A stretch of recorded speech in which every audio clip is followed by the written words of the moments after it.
आपण ମାନେ କଞ୍ଚା ଆମ୍ ପାଇଲିନ କିନି ଆମେ ତ କଞ୍ଚା ଆମ୍ କାଣା କଞ୍ଚା ଲେତି କାଣା ପାଚଲା ଲେତି ବି ଖାଇ ସାରିଲେନ ବାକି କଞ୍ଚା ଆମ୍ ମିଲୁଥିବା ଆଉ ଆମୁଲ ଢଗରା ଏନ୍ତାଟା ନାଇଁ ବନାବେ ହେଟା ମୋର୍ ଦ୍ୱାରା ନାଇଁ ହେଇପାରେ।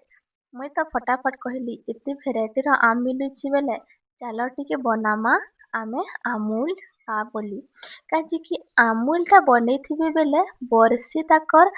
ଖାଇପାରବେ ମାନେ ଘରେ କେନ୍ସି ଡବାରେ ଷ୍ଟୋର କରି ଖାଇପାରବେ ଆପଣ ମାନେ ଚିଟକି କରି ପଖାଲ ଭାତରେ କି ଆମୁଲ ଢଗରାର ତୁନ ରାନ୍ଧୁଛନ୍ କି ଆମ୍ବିଲା ଲେଥାରେ ଦେଇପାରିବେ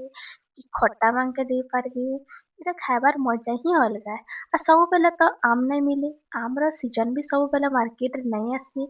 ଇ ଟାଇମରେ ମାନେ ଖରା ମାସେ ଯେତେ ଆମ୍ ପାଏମା ବାକି ଟାଇମରେ ବିଲକୁଲ ନା ଆସି ହେଥିର୍ ଲାଗି ପରେ ସବେ ଷ୍ଟୋର କରିକି ରଖିଦେସନ୍ ତା ଫଟାଫଟ ମୁଇଁ ପହଲା ନୁନ ଦେଇକରି ତାକେ ସାଇନ ଦେଲି 2 ଦିନ ତକ କଢେଇଥି ଦେଇଦେଲି ଦିନେ ତାପରେ ତାକେ ନୁନ ଥି ମିଶି ମିକ୍ସ ହେଇଗଲା ପରେ ଏନ୍ତା ଗୋଟେ ଧୋତି କପଡାରେ ଧୋପ କପଡାରେ ପାରି କରି ଆଉ କୁଲାରେ 2-3 ଦିନ ଶୁଖେଇଦେବେ 2-3 ଦିନ ପୁରା ପରଫେକ୍ଟ ଶୁଖିଯିବା କି ଫେର ନୁନ ଦେଇଦେବେ ଫେର ସେତି ଶୁଖେଇଦେବେ ହେନ୍ତା କରି 10-15 ମାନେକର ମ୍ୟାକ୍ସିମମ୍ 10 ଦିନ ଶୁଖି ଯାଏସି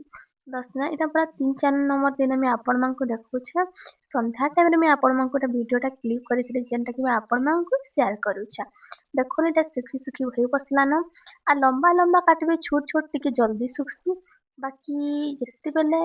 ସେଟା କାଟବି ବଡ ବଡ କରି ଟିକେ ଟାଇମ ଲାଗ୍ସି ଦେଖୁନ ଏଟା 4 କି 5 ନମ୍ବର ଦିନ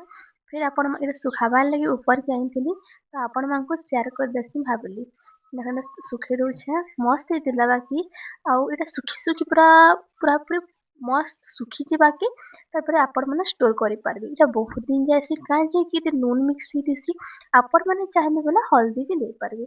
ଦେଖୁନ ଏଟା 5-6 ଦିନ ଗଲା ପରେ ଫିର ବି ଆପଣ ମାନଙ୍କୁ ଦେଖଉଛେ ଦେଖୁନ ଆଉ ପୁରା ମସ୍ତ ଶୁଖିଥିଲା ନ ମାନେ ତାର ପୁରା ସେ ଶୁଖବାର ଅବସ୍ଥା ହିଁ ପଲେଇ ଯାଇଥିଲା ନ ଆଉ ଏଇଟା ପୁରା ଲାଷ୍ଟ ନ ଦେଖୁଛେ ପୁରା ମସ୍ତ ଖଣ ବି ଦେଖୁନ ହେଉଛି ହଁ ଆପଣ ମାନେ ଚାହିଁଲେ ଏନ୍ତାଟା ବି ବନେଇ ପାରିବେ ତ ଡେରି କାଜେ କରୁଛନ୍ ବନୁନ वीडियो भल लागले लाइक शेयर सब्सक्राइब करबी हैं।